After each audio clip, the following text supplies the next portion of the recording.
What's going on, folks? Ted from Immersion here, and I wanted to talk to you about one of the other optional rules found in Dungeons & Dragons 5th edition, and that is the concept of multiclassing. Now, I've talked about multiclassing in the past, but given the fact that we're so heavy talking about whether feats are something you should or should not use, or people do or do not use, I thought this would be an opportunity to talk about multiclassing as well.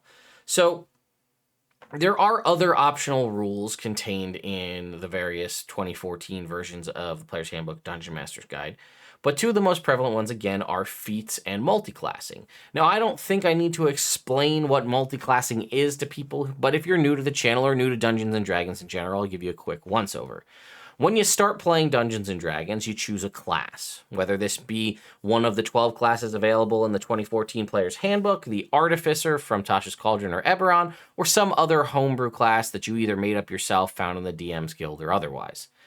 And at a point, you could choose, if you're allowing multiclassing in your game, to stop progressing in that main class that you are in, and then start progressing in a secondary class, or in some instances, multiple secondary classes. If you continue, there's nothing stopping you other than the prerequisite table, which more or less says you need to have 13 in the main stat and 13 in the in the class of the main stat and 13 in the main stat of the secondary class.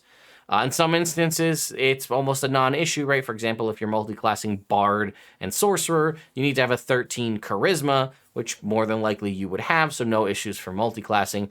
But if you were trying to multiclass Ranger and Paladin, you'd need to have Dexterity, Strength, Wisdom, and Charisma all at 13. And there's a table in the Player's Handbook that showcases that.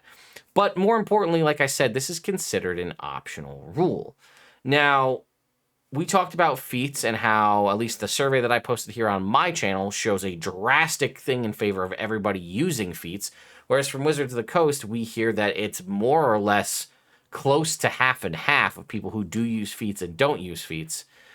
So I was curious, do you allow multiclassing in your games? We have seen a large shift in the way the playtest has been, for example, putting subclasses at level 3 for all classes across the board, making certain cantrips only scale with class levels. These are things I think ultimately are done in such a way to combat power gaming in terms of multiclassing. As it stands right now, dipping one level into Cleric, Sorcerer, or Warlock gives you a lot more than dipping into, say, Paladin or Fighter, because those classes in the 2014 version get their subclass at level 1. So you get a lot more benefits for doing so. So I've never played in a game, in any edition of Dungeons & Dragons, that had multiclassing in it that disallowed the concept of multiclassing. There were also things, we talked about the prerequisites for this. There was the concept of favored classes, and there were other mechanics and things that existed in the past. It also had like weird calculations you'd have to do in older editions if you didn't meet the favored class thing. There was a whole bunch of stuff. But ultimately, no one has ever outlawed multiclassing in any of the games that I've played in, and I've never outlawed it in any of the games that I've ran either. And it's interesting, but that's the one optional rule that I'd be okay with with saying, no, you can't do that, versus feats. Like, saying no to feats to me seems like, I don't know, that just seems ludicrous to me. But the concept of being like, you know what, everybody, sorry, just going to let you know up front. Again, all these things, if you're going to do any of this, should be notified up front so the players aren't planning builds or future things where they're like, oh, and then at this point I'll multiclass to Fighter, I'll take 2 levels, I'll get action surge, blah, blah, blah. You want to cut that out in the beginning so people aren't like, oh, well, I wouldn't have played this class if I didn't know I could multiclass. I'd be more okay saying, no, you know what, guys, in this game, multiclassing is not allowed. Everybody's going to focus on the base class. And I think that might be actually pretty beneficial for the terms of a lot of the playtests and stuff that we've been talking about, because it's beneficial if you're trying to play test a class, a brand new updated version of a base class or even a subclass, if you're not like, oh, is this subclass overpowered? And I happen to do a multi-class where I happen to pick one single aspect of the subclass or the new base class, updated base class, and then a different class. And when those two combine together, it breaks the game. Yes, that's a thing that should be noted for the playtest purposes in the future. But if I want you to playtest the game, like, it might be more beneficial for you to just stick to the base class. So, like, I understand the concept of that. And, like, I don't know, there's something to just, like, in theory, keeping class-based identity the same by not allowing multiclassing. Again, like I said, it's never been something that I've ever outlawed at my table, but it seems more reasonable to me to say, no, we're not going to allow multiclassing than it does to say, no, we're not going to play with feats. So I was just thinking about this today, and I thought I'd make a video on it and see your thoughts. Have you ever played in a game, or have you yourself outlawed multiclassing, whether it was for specific class combinations or like, hey, you specific character, you're the warlock, we're not going to allow you to multiclass into sorcerer to do, you know, coffee lock shenanigans or what have you. Or have you just been like, no multiclassing, everybody stays in their base class. The reason I don't like that is if somebody is playing a class and they come up with a build idea that they like, or perhaps over the course of the story, like they get closer to an NPC or another character, and it almost makes more sense for them honoring that character by taking on the aspects of them and possibly transitioning into being, you know, that class as in like multiclassing and then following that path going forward. That's a thing that could work.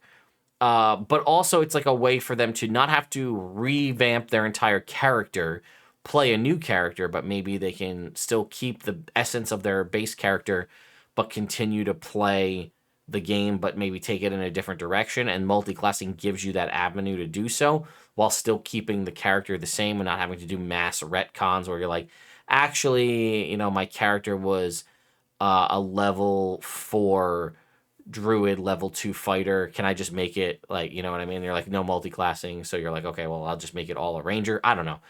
Things like that. There's ways I feel like you could, there's things you could do, or perhaps, you know, like I said, or that might be an instance. Hey, I was a cleric, but I've become much closer, or I feel forsaken by my god, perhaps, and I'm going to kind of, like, the powers I have, but I'm going to focus more on the martial aspect of my deity and become a fighter. And that, like, adds a cool avenue and storytelling aspect for your character. And yeah, they might still have the base abilities they had of their cleric, but at a point they're like, you know what, I think I'm going to focus more on honoring them by sticking with the martial side of things. And I've done character builds here on the channel with, you know, multiclassing, and most, not all, but several of the characters that I have played have all multiclassed at a point. I think the only ones I've never multiclassed were bards. Like, they keep the bard usually all the way through. Even paladin, I multiclassed into bard at a point. So it really depends. But yeah, I'm curious. Would you outlaw multiclassing in your game? Do you think that's a thing that you just always do? Do you feel like it would be an interesting experiment? I think that could be fun if you're always having players do crazy multi-class combos and be like, hey, in this game, we're just going to go single class, you know, only. So make your choice accordingly. That also might potentially encourage players to play classes they wouldn't normally do, right? Perhaps your fighter, or your Eldritch Knight fighter would multi-class a couple levels into wizard for more spell slots, and they end up liking that aspect of it. But if you said you could only have one class, maybe they'd just choose to go wizard instead. You know, or things like that, right? People might choose a different class because they can't, like, multi-class to keep with a class they're familiar with and, like, dabble a little bit. But again, on the contrary, that's an option too, right? Stay with a class you're comfortable with and, like, dabble a little bit into another class might be more fun. And then again, where do you stand on the multi-classing versus feats? Like, if you had to pick one to outlaw, which one would you choose to say, like, no, you can't do this, but this one's allowed? For me, like I said, if I had to pick, outlawing multi-classing is a no-brainer, and I would obviously keep feats because even with single class-based characters, feats can add so much more variety to the game anyway. So let me know your thoughts and opinions in the comments down below. I'll see you all next time.